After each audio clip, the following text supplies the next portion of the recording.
बिस्मिल्लाहिर्रहमानिर्रहीम। अम्मार वहीद सुलेमानी आपकी खिदमत में हाजिर।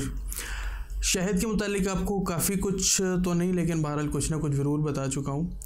शहद और मैदे की बीमारियों के बारे में कुछ ना कुछ आपको आज बता देता हूँ कि दर्द मैदा हो या हिचकी हो या बदहज़मी हो, इनमें शहद को कैसे इस्तेमाल किया जा सकता है या शहद से कैसे अफाका होता है।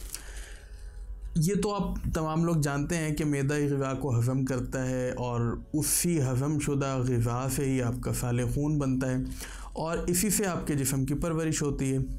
और अगर मैदा ही कमज़ोर हो जाए तो ये सारा अमल जो है वो ठीक से नहीं हो पाता। और मैदे को ताकत देने वाली चीज़ों में शहद जो है इसका ख़ास मकाम है, ख़ास लेवल है। ये बेसिकली क़ुव्वत हाज़मा को बढ़ाता है और मैदे के अंदर से जो रद्दी मवाद होता है, जो टॉक्सिन्स होते हैं, जो भी कोई बुरी चीज़ें होती हैं या फासिद मवाद होता है, उसको निकाल बाहर करता है। वैसे कै और हिचकी और इसहाल में मुफीद है, लेकिन होता कुछ यूँ है कि जब तक मैदे में फासिद मवाद मौजूद होता है तो कै और दस्त ज़्यादा आते हैं, लेकिन जैसे ही वो फासिद मवाद ख़ारिज होता है तबीयत हशाश बशाश हो जाती है। वो हदीस तो आप लोगों को याद ही होगी जिसमें हुज़ूर सल्लल्लाहु अलैहि वसल्लम ने एक सहाबी को कहा, जिन्होंने पूछा कि मेरे भाई को असहाल हो रहे हैं, तो हुज़ूर सल्लल्लाहु अलैहि वसल्लम ने कहा शहद पिलाओ उसको। शहद पिलाया तो मज़ीद असहाल हुए, फिर पिलाया फिर मज़ीद हुए, फिर पिलाया फिर मज़ीद हुए।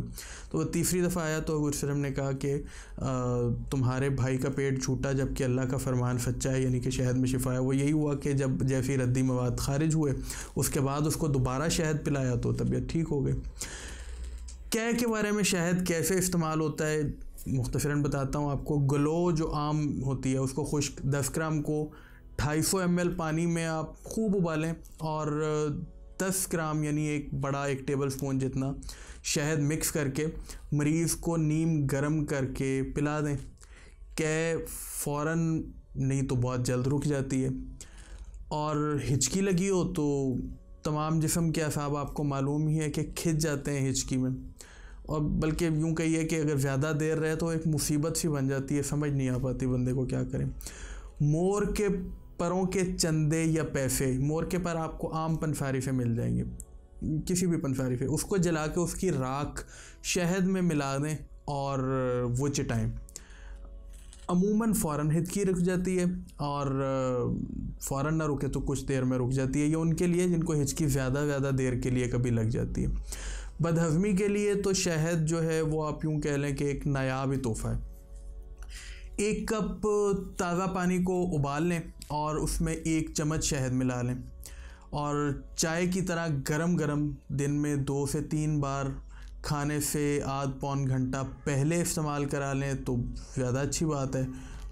पहले इस्तेमाल ना हो सके तो खाने के बाद आधा चम्मच वैसे इस्तेमाल कर लें, ये भी बहुत मुफीद है। मतलब दोनों ही बराबर मुफीद है, लेकिन पहले हो जाए तो वो ज़्यादा बेहतर में असर डालता है।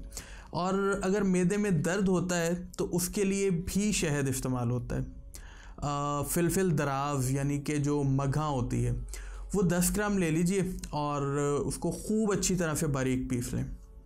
और शहद जो है उसको करीबन कोई 20 ग्राम उसमें अच्छी तरह से मिक्स कर लीजिए।